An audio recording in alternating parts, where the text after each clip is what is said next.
I just completed the repair on this small Pioneer SX-434 receiver. It's good for about 15 watts per channel.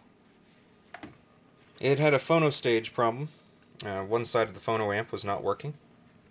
Now the first thing we naturally assume is, of course, dirty controls. So I ran some deoxit in that selector switch and ran some deoxit here.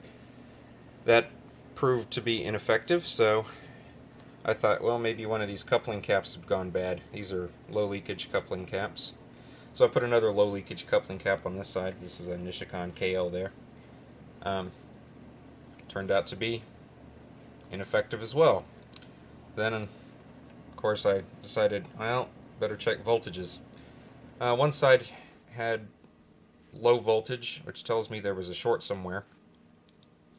I changed out one cap, thinking maybe we had another cap failure, because that is fairly common on these units, just to have bad caps. That did nothing, so I tested the transistors. They were all fine.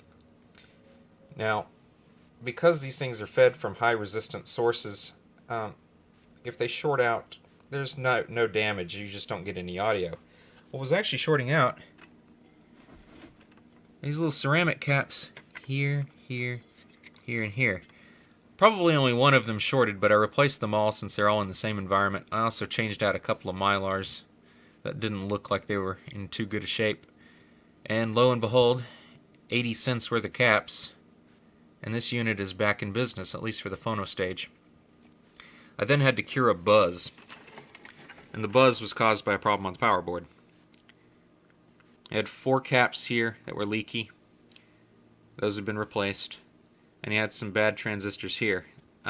These units are not picky about transistors. You just pick one that's the same polarity and at least as good as on the voltage and current, and you'll be fine. It's just a linear regulator with a Zener diode and using a transistor as the pass element.